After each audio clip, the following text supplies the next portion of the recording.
Hello. So what we're going to be doing is walking through a legal design process. We'll be taking a privacy policy, and this is a real privacy policy that I redesigned recently, and walking through the process of editing the copy, developing the information architecture, and then applying a few little visuals just to make it a little bit richer and a little bit more interesting as a document, moving away from the wall of text. As I say, this is something I've done previously, so bear in mind the whole narrative fallacy. What you're seeing here is something that will be, hopefully, a little bit slicker than it was the first time I did it, when I made mistakes, I did things and then undid them again. I tried a couple of alternatives, and what I don't want to do is to show you something which is completely unrealistic. Okay, but the problem with showing you all the mess, the blood and the tears is that that's not always as effective as a learning tool. So I'm going to try and strike that sort of sweet spot, if you like, between showing you the pain and showing you something which is completely polished. And we'll walk through, and I'll talk through my thought process, I suppose, as I was working on this. Hopefully it'll make some sense. Now, I'll provide the files for you to download. You will need a couple of things before we go. I suggest you get pen and paper there ready to maybe make some notes on the computer if you wish. You should have a cup of tea or coffee available. That's very important for any editing work. And you may also like a biscuit. I've got some Biscoff with me, one of my favourite biscuits at the moment, although other biscuits are available. Chocolate hobnobs or golden crunch creams, personal favourites. But this is up to you. This is your choice. This is going to be you sitting through me talking, and hopefully we'll be learning something as well. So go away, get those things, and we'll start in a second. So here we are with our privacy policy, or privacy notice as it's called here. And this is as it was included on the website originally. This was my starting point. And I like to have a look through the document, so I'm not going to read through it here because that'll be a very boring video. But have a look through your copy. I will just call out a couple of things as I go through. So, as I say, it was referenced as a privacy policy, but when you clicked on the link on the website, it went to this privacy notice, which is a small inconsistency, but it's something that we want to resolve. I do always like to make sure that I've got track changes already switched on, because I have been known to edit as I've been doing this initial read through, if it's something that sort of jumps out at me as, well, we don't need that. And as I kind of go through it, what I'm looking for is, what's the current state of play for the document. So it's got headings, which is good. The sections are not particularly long. I think in that case, in fact, it's a little bit too short. It's not really adding a lot of value, that copy as written. There's some material which is called out in bold, not necessarily how I would have done it, but there's been some effort made to call out the important things and make them a little bit more visible, so that's positive. We're saying how many pages there are, only 2 pages here. And yeah, if you're trying to skim through it and understand what's going on, it's not bad. We've even included, when it was last updated, and there's more information available if you want to get in touch. So, as a document, it's okay. It's not brilliant. I think we can do an awful lot more with it as we're working through it, because we're legal designers after all. So first of all, we want to get a feel for the document, which, let's say we've done that. So at this point, I'm trying to do really 2 things. We've moved on to the editing, and I want to strip away things that aren't needed, things that aren't adding to the user's understanding at this point. And I want to clarify, is this good English? Is it clear? Is it accurate? Are the terms being used which may not make sense to the user that we should call out? And again, the quality of the language is not bad. As I mentioned, we started out with almost not a factual error, but it's certainly an inconsistency in how we were describing this. So my first thought was, well, let's change this to privacy policy. I shall leave it a simple markup so you can see what changes I'm making. It's a privacy policy, we know that, and we can change that quite easily. But we also notice that it references cookies. It talks about them in here. It references them. Information relating to usage of our website is collected using cookies. That's fine. But if we're going to call it a privacy policy, that's not accurate. It's actually now a privacy and cookies policy. And I'm personally not a fan of title case. I prefer sentence case, and I do that because it makes things a little bit more easy to understand. If you've got two headlines, accountants have terrible coke habit. You don't know if it's the soft drink or the hard drug, but if it's capitalised and you're using sentence case, it's easy to see that it's the soft drink, hopefully. So this first sentence here, this privacy policy explains how we use any personal information we collect about you. I don't think that's needed, because we've got our subheadings. It's not adding any value in itself. So let's get rid of that. What information do we collect about you? Now, I should say I tend to edit the headings later on, more in the information architecture stage.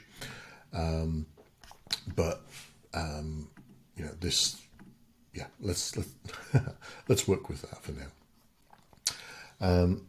So, what information do we collect about you? We collect about you and engage us for financial planning, mortgage advice, and non-investment insurance advice.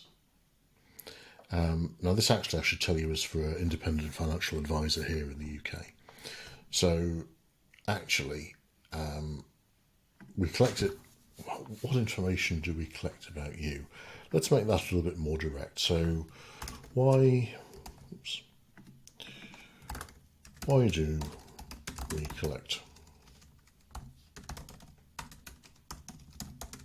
information about you? Well, the first one, the most important thing, is to give you financial advice. So, to give you advice and other services.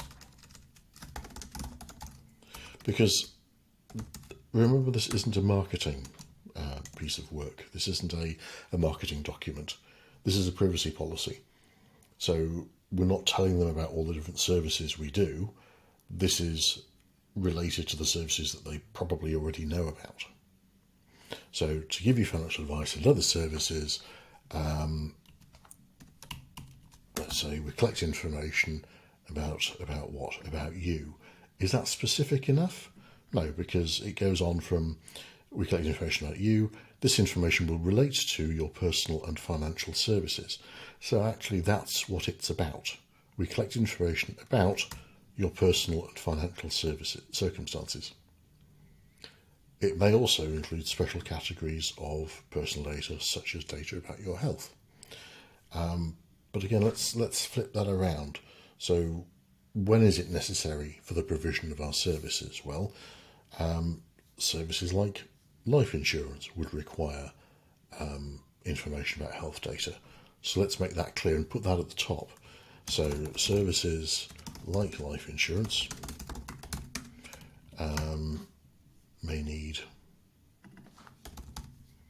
special categories of personal data, such as data about your health. Now, this is a great example of something which is just unnecessarily wordy. Instead of saying services like life insurance may need special categories of personal data, such as data about your health, let's be specific. Services like life insurance may need special categories of personal data, such as health. So we're keeping the original message that there may be more than this, but health is going to be the one that's most relevant and hopefully is understandable. If this is necessary for the provision of our services, that's okay for now, but we might come back to that. We may also collect information when you complete client surveys or provide feedback to us. Well, of course, client surveys are a form of feedback, so we don't need to call them out specifically. We've said here to give you financial advice and other services, so let's call that out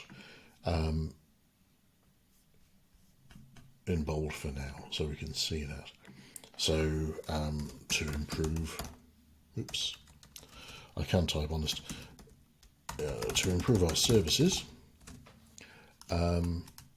we may also collect feedback. Okay. We may collect feedback, we collect feedback, we collect customer feedback. That's all we need to say. This is the reason, and this is what we do. So we're front loading the message. We're saying this is the thing we're trying to achieve, to provide a service to you, to make our services better, and this is what we're doing. So every time we're saying the reason why up front. So information relating to usage of our website is collected using cookies. Relating to usage of our website. I mean, that's quite a chunky way of phrasing it. These are text files placed on your computer to collect standard internet log information and the visitor behavior information. We'll use your information collected from the website to personalize your repeat visits to the site. Now, that's a very, very long way around of saying, we'll collect cookies, we'll use cookies to personalize what you see. That's the key message. I think I can see why we're using phrases here like standard internet log information. It's standard. You don't need to worry about it. I think at this point, people are used to cookies. They get a sense of what they are because they see them everywhere. Every website will have the cookies banner, the cookies acceptance policy. We don't need to really go into huge information on it. So let's again go with the, what's the reason and what do we do approach. So we use cookies on our website to understand how it is being used and personalize what you see. I should say this is rather like when I'm driving. If I'm driving and there's somebody else in the car, I will occasionally fluff a gear change. If I'm typing and there's somebody watching, even vicariously as we're doing here, I'm going to make a typo. So apologies for that, but it does happen. So we don't need to talk about repeat visits. We don't need to go into detail about what cookies are particularly. We'll come back to this a little bit later on. So I'm going to kill that and just highlight the key information. We use cookies on our website. This is what we do.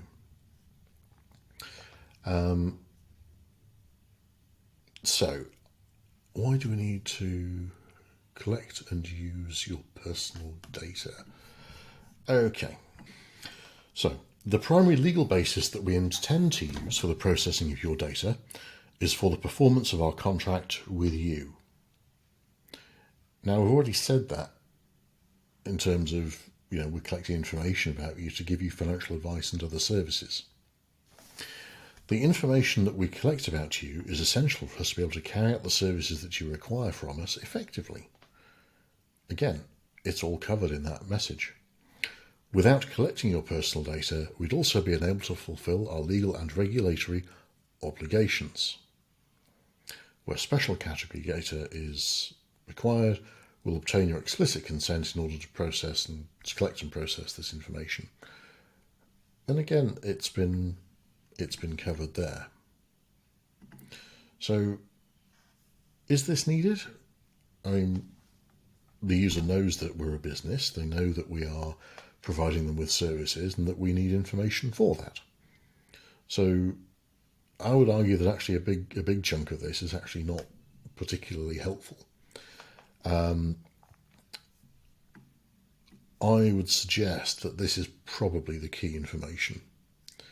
So let's move that into here and say something like this information also helps us meet our legal and regulatory obligations. So what we're saying there is that we are service providers, we're providing a service to you, and in order to meet the obligations that we have outside of that,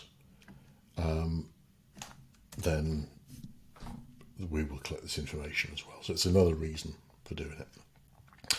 Now this is quite interesting. Oops. Let's get there. How will we use the information about you? We collect information about you in order to provide you with the services for which you engage us. That's a little bit elaborate, for which you engage us. But actually we've already answered that question, how we'll use it. We'll use it to give you financial advice and other services. So again, we're going to be a little bit ruthless and get rid of that. Now, something to bear in mind, I talk a lot when I'm designing about cognitive load, and where other designers might talk about making something intuitive, I talk about reducing the cognitive load. And the reason for that is people's brains, mine particularly, tend to be quite small. So the less stuff they have to process, to deal with, to work through at any moment in time, the better. So a minimal amount of information, but relevant information. So the more stuff that's not relevant that we can remove from here, the better. And we do that by understanding what it is we want to communicate to people, and then designing or rewriting the document in a way which communicates that in the most efficient way possible. Now, I'm going to have a quick look here at this next section. So who might we share your information with? And rhetorical question, what's the user's biggest concern at this point? Because if I'm talking to a service provider and giving them my information, then there's a reasonable assumption that I'm happy for them to use the information that I provide, that they have requested, to provide me with the service that I have asked for. So with that in mind, the biggest issue actually is going to be selling on my information to other people. So that's covered off here. We won't share your information for marketing purposes with other companies. So let's move that up front. And this is something which, I'm fairly confident that if we were to do the research phase, would be highlighted by people. I'm going to make this bold because it's important. I want people to see it, and I'm just helping the eye track a little bit better through the document as the user's skim reading this. So we won't share your information. I don't know if it's a split infinitive. We won't share your information for marketing purposes with other companies. We won't share your information with other companies for marketing purposes. So we're leaving it open there to the idea that if we are working as financial professionals, if we are engaging them to provide a service on our behalf, perhaps a pension, perhaps a ISA, something like that, your information can be shared, but that's in support of the customer. We're not just selling it for other companies to sell other products to people. So if you agree, we may email you about stuff. I'm going to just move that out of the way for now because I don't want to have to think about that. So I think we need to support this message a little bit and say, okay, you won't share it for marketing purposes. When will you share it? So where third parties are involved in processing your data, we might send your detail to third parties, such as those who engage with professional compliance. When it's necessary for your data to be forwarded to a third party, we'll use security.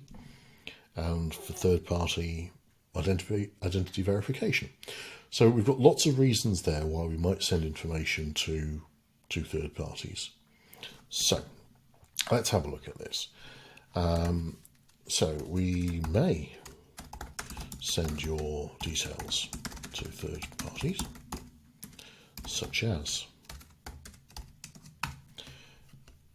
and then we can go into a little list and say this might be this might be why.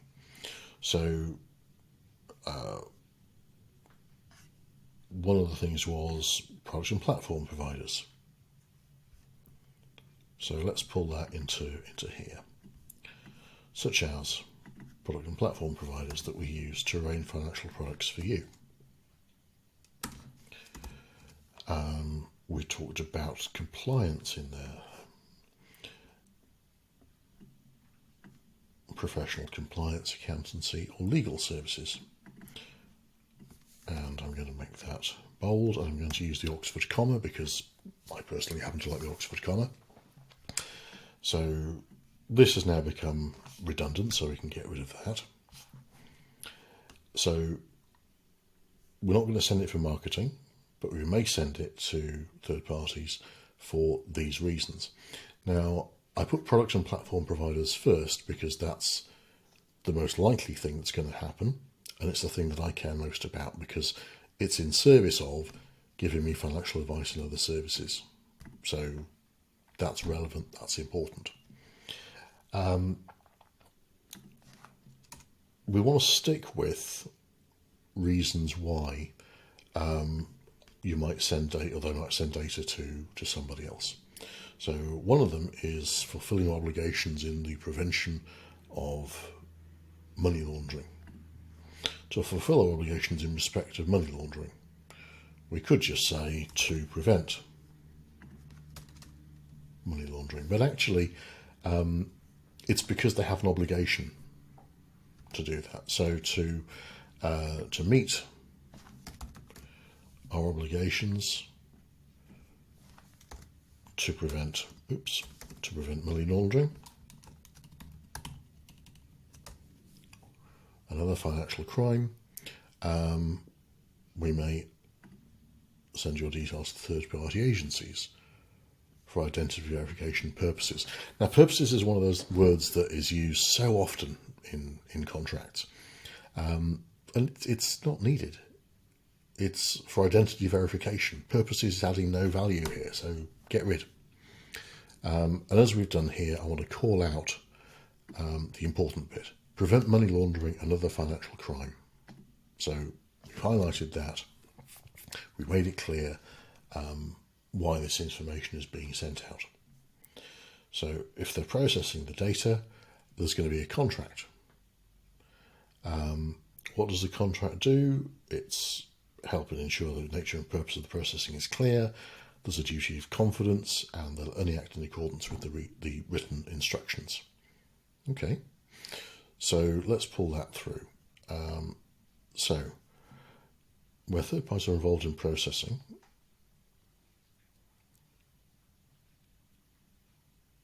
what can we do here? I don't know why that's gone in bold. So how about our contracts with these agencies ensure that, which we've got there, so the nature and purpose of the processing is clear. So I just had to pause it and make a slight change there. So the key thing is the nature and purpose of the processing is clear. They're subject to duty of confidence, and they'll only act in accordance with our written instructions. So just going to make that into a nice bulleted list, and we'll call that out, and we'll say the third parties are involved in processing your data. We'll have contracts in place with them to ensure that. Can we shorten that at all? I mean, we've already been talking about third parties, and we're talking about third. So if we say our contract with third parties ensure that the nature and purpose of the processing is clear, they're subject to a duty of confidence, and they'll only act in accordance with our written instructions. So we've got a nice little bulleted list, and we've now got this bit about protecting your personal data. So how about instead, anytime we send your personal data to a third party, we'll use appropriate security measures to protect it in transit. Okay, I'm going to highlight that because that now doesn't sit very well in here, and I want to come back to that later on. So how long do we keep hold of your information? I don't like keep hold of. I think store is probably a cleaner way of describing that. So I'm storing information, not keeping hold of, which sounds terribly, well, holding it to ransom. So looking through here, in principle, it shouldn't be held for longer, but we have regulatory requirements and we've got to keep it a bit longer. So we'll not keep it any longer than 6 years past the time of your death. So actually, that's the key information. We don't keep it for longer than 6 years after you die. So again, this is a good example of a lot of words saying not a huge amount. So that I'm going to get rid of completely, because in principle we shouldn't hold any longer, but that doesn't apply, and we're not really doing very much with that, because the notion of regulatory requirements, that trumps the other stuff. So let's say regulatory requirements mean we must store information, for specified minimum periods. I'll just call out here, so information, data, let's try and keep the language consistent. If we used data here, and I have no objection to the word, then I would have used data throughout. But I think information is a little bit more accessible, engaging as a term. So regulatory requirements mean we must store information for specified minimum periods. We also reserve the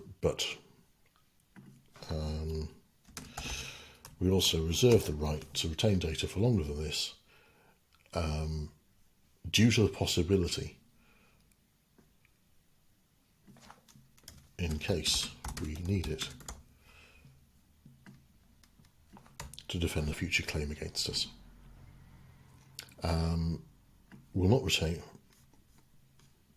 We do not store your personal data for longer than 6 years past the time of your death. And just a human factors note, digits tend to be easier to read than words. So I tend to use digits for, at least on screen, that is. So I tend to use digits for numbers as a general rule. You have the right to request deletion of your personal data. Okay, we'll comply with this subject to the restrictions. Well, we've put in the restrictions, and we've said what they are. So we can then just change that perhaps to something a little bit more direct, like we'll delete your personal data subject to the restrictions of our regulatory obligations and legitimate interests. Again, as noted above. We've already said what they are. We don't need to say as noted above, because we might say them later on as well, as noted below and to the side in a footnote. So again, let's just focus on what it is we need to say. How can I access the information you hold about me? Now, I don't like this as a heading, because we've gone from why do we collect information about you? Who might we share your information with? How long do we store your information? To suddenly being from the reader's perspective, hey, how can I access the information you hold about me? Now, we could do little things to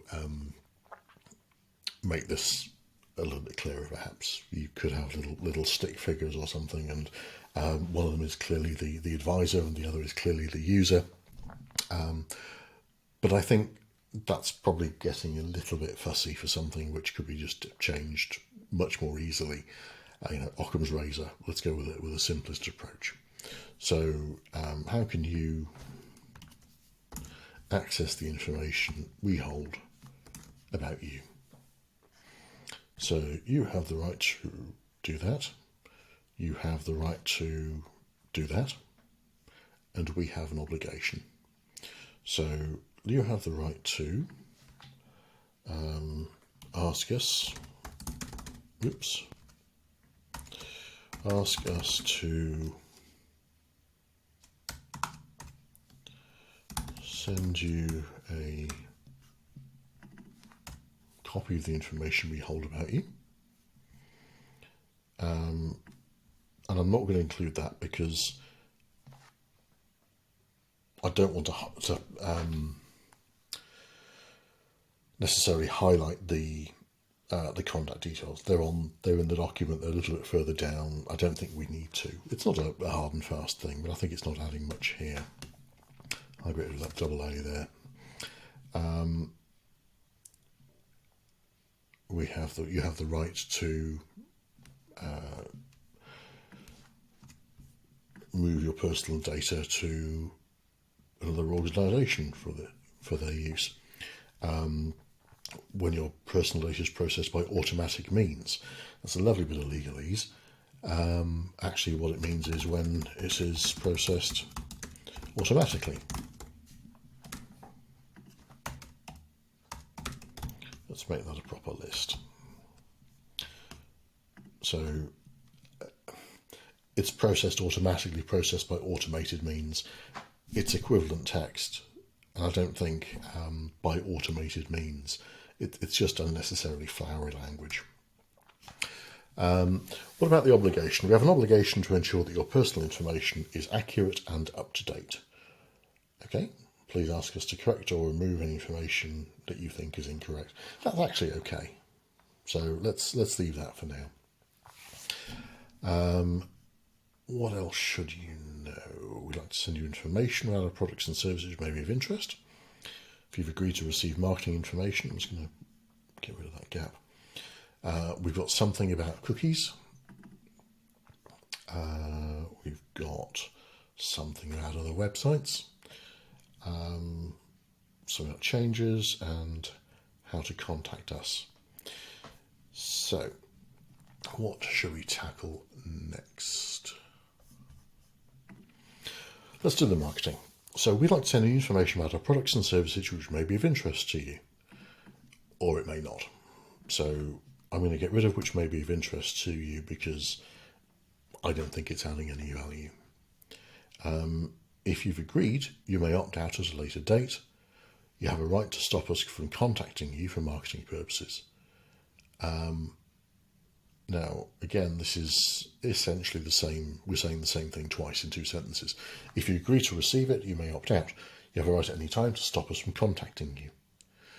So what does this boil down to? Well, if you don't want us to do this, let's use the context. We'd like to send information. If you don't want us to do this, let us know. Oops.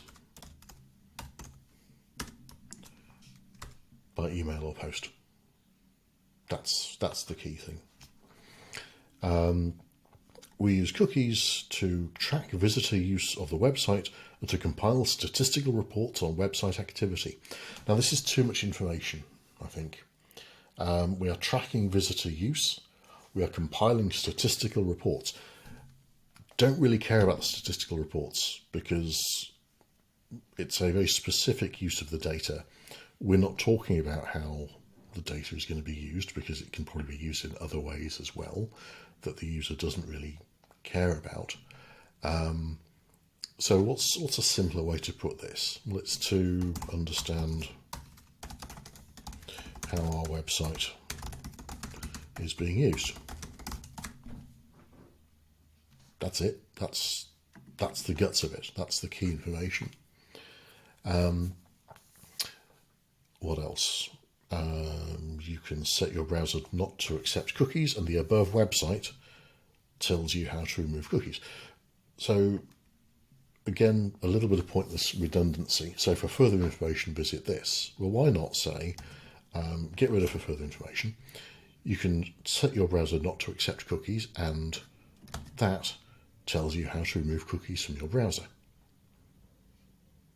However, in a few cases, some of our website features. In a few cases, some of our website features. So maybe it's not all users, maybe it's not all features, maybe it's only specific combinations of, for instance, browser and website feature. I think that's a little bit redundant. So it tells you how to remove cookies from your browser, but some website features may not function as a result. May not function, that's very computery language, may not work. I've also got rid of the word computer there. So that's our cookies now. We've removed a lot of redundant text. Hopefully we've made it a little bit more focused. Our website contains links to other websites. This privacy policy only applies to this website. So when you link to other websites, you should read their own privacy policies. I'm always in two minds about that because I think it's a little bit redundant. I think there's a general understanding and acceptance that what happens in Vegas stays in Vegas. What happens on my website, even though I've linked somewhere else, it doesn't mean that I approve all of that. So what can we do with that? Let's say I'm going to get rid of that because most websites contain links to other websites, and I think it's fairly clear that that's what happens. So this privacy policy only applies to this website. So when you look to it, we should read their own privacy policies, just their privacy policies. So again, that's just a little bit cleaner. What can you do if you're unhappy with how your personal data is processed? So what if, now I've no objection to using contractions, so what if you're unhappy with how your personal data is processed? You also have a right. What do you mean I also have a right? I've talked about rights elsewhere, but this is a new section. So to say also in the first sentence of a new section feels a little bit pointless. So let's say you have a right to lodge a complaint, or you can lodge a complaint with the supervisory authority for data protection. Now again, this is a financial advisor, so I don't think we need to worry about stuff that's outside of the UK. We certainly don't provide any information that's outside the UK, and I know they're going to be dealing with people just in the UK. So you can lodge a complaint with the Information Commissioner's Office, Wycliffe House, and so on. However, I did do some digging into this, and actually, although you can write and phone, there is in fact a link. So let's say you can lodge a complaint at there. They're online. Just send them there. So you can lodge a complaint at that. In fact, I'm going to add in who that is. So you can lodge a complaint with the supervisory authority for data protection at here. Now, something I've not done so far that I will do now. I have a personal hatred of justified copy. I think it's horrible because what you're starting to see here in this sentence that's different from the one above, of course, is the gaps between. So let's just select all and left justify the copy and make it look slightly less horrible. Right, changes to our privacy policy. Well, we already said actually it's the privacy and cookies policy. So we keep our privacy policy under regular review, and we'll inform you of any changes. Errors do creep in, so we'll inform you. I've seen mistakes like this in business to business contracts between big companies. Errors happen, so we fix them where we see them. And we keep it under regular review. Well, why not just regularly review? this policy. Or we could say our privacy and cookies policy, but we've given context in the title. So I think this policy is probably sufficient. It also means that if the name of the policy changes in future, then it's a little bit less to edit again. And we'll inform you of any changes when they occur. Well, thank you for that. Good to know about changes when they occur rather than when they've not occurred. Well, why not just say, and we'll let you know about any changes. This privacy policy, it was last updated on 25th of April 2018. So we don't need to go into detail, and there's a double space there that we should get rid of. If you have any questions about our privacy policy, again, about this policy, or information we hold about you, and actually we've said how to contact us, so please contact us again. It's a little bit redundant, so why not just, if you have any questions about this policy or information we hold about you, contact us. Let's make it a bit more natural to read. So, contact us by email. Now that looks like an email address to me. I'm no expert, but I'm pretty sure that's an email address. So why not just say contact us at there,